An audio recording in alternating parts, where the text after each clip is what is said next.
Another WWE release has just been announced. Also, a major WWE announcement and so much more. We're going to talk about it right here on the Ango Show. Yes. Ladies and gentlemen, welcome back to TAS. Hopefully you guys all had a great weekend. I want to kick things off with some AEW news. AEW Dynasty was a fantastic pay-per-view. Swerve Strickland won the World Championship. If you guys didn't watch the pay-per-view, you're definitely going to want to check it out because I actually enjoyed it a lot. I felt like they had a lot of great booking decisions. But now I got to talk about Jeff Hardy. Just the other day we spoke about Matt Hardy. He showed up in TNA Rebellion. We all kind of want to know what is going on with Jeff Hardy. There's been rumors that his contract was extended until next year. Nobody really knew what was the case. Now we have some very interesting news coming from Fightful Select. They have reported that originally, although it was believed that his contract was extended to next year due to injury and all of the issues that kept him away from TV, essentially that isn't true. As of late March, basically AEW has his contract expiring sometime this spring, and that's just based on what Jeff Hardy has told other talents.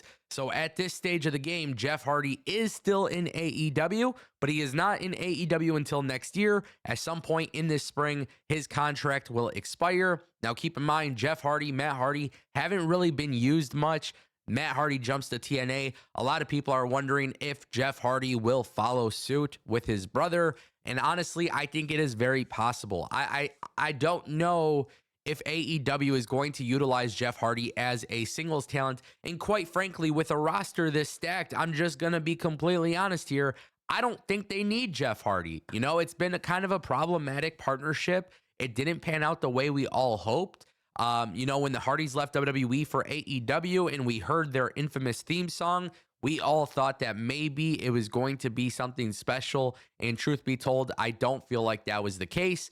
And look, when you got the Young Bucks as the tag team champions, you got something with FTR, and I get it. I might not be a fan of Jack Perry, but now Jack Perry's in the equation. You got a lot of stuff kind of kicking off with that tag team division. And then of course, Motor City Machine Guns coming in and stuff like that. To me, it just seems like it's time to move on. It seems like to me that relationship, that partnership is over. The ball has been dropped. And I don't know if there's necessarily a point in trying to pick up that ball and run with it.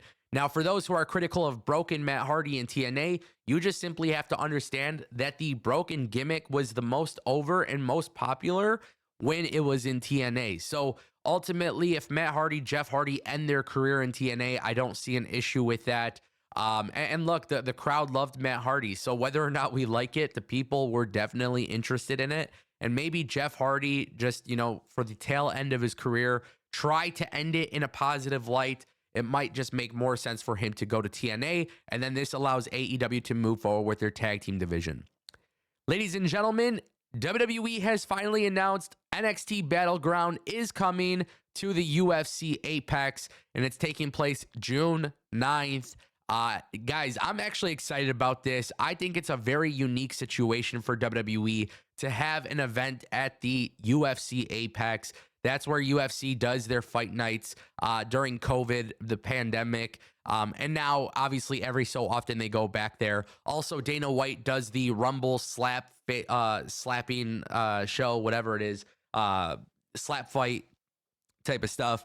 He does that at the UFC Apex. It's a very big place. And, the thing is, WrestleVotes had originally reported this. We talked about this about a month or so ago. The idea of WWE doing an NXT pay-per-view there is relatively cool. It's Las Vegas. You got a lot of tourism in Las Vegas. It's happening in June. The weather is good. For those who are just walking around the strip, you might find out about WWE NXT Battleground. It's another show. It's another entertainment option for you to go to. And I think there's going to be people who say, hey, why not go to this? The WWE's in town. It's not going to seat a lot of fans. You know what I'm saying? It's not. And I think what's going to be really cool for me as a fan is to see how they present this on TV. Now, personally speaking, I've been to Las Vegas for AEW. I've never been to Las Vegas for WWE.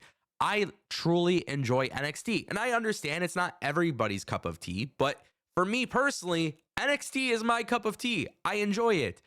I think I want to go to this. I think I want to be there. I think it's really cool. I'm a huge fan of the UFC, And to see them turn that entire venue around specifically for NXT Battleground, I just find that to be really cool and really unique. UFC Apex always has celebrities and influencers there, so I'm going to assume that WWE will try to do the same thing with this type of event. So I imagine that there are going to be notable names in attendance. And quite frankly, that would be the thing that makes NXT cool if they could pull that off.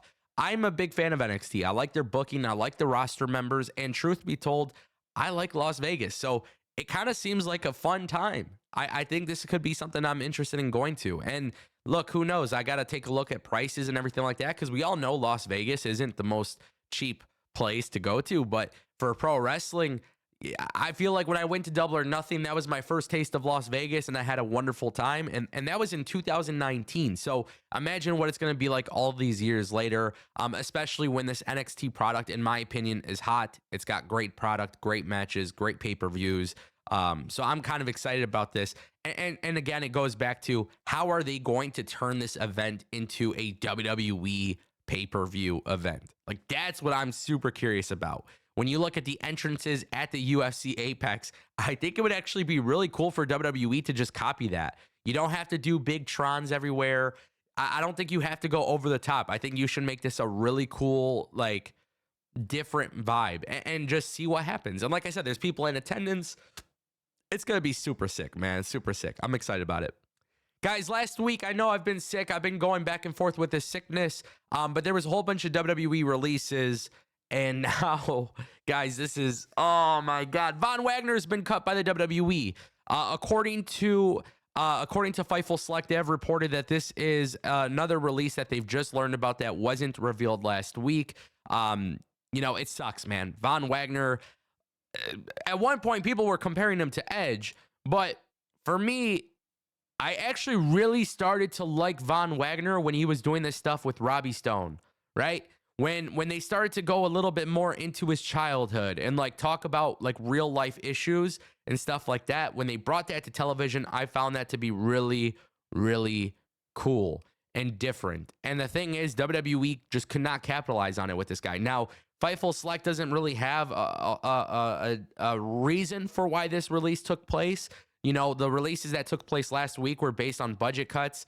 And it sucks. I feel like Von Wagner is somebody that could actually make it work. And for some reason, it did not pan out. And I understand not everybody's a fan of the guy, but I feel like more recently than ever, I feel like he showed a little bit more promise in the ring and as a character. And WWE, they like these tall, big wrestlers. That's kind of how they've always been.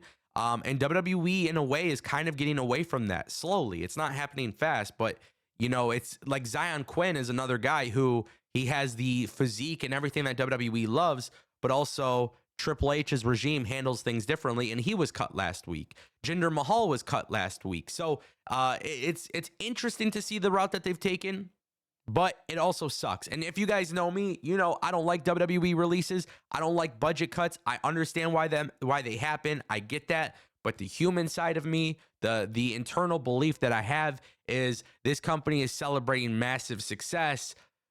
Really? Is it really budget cuts?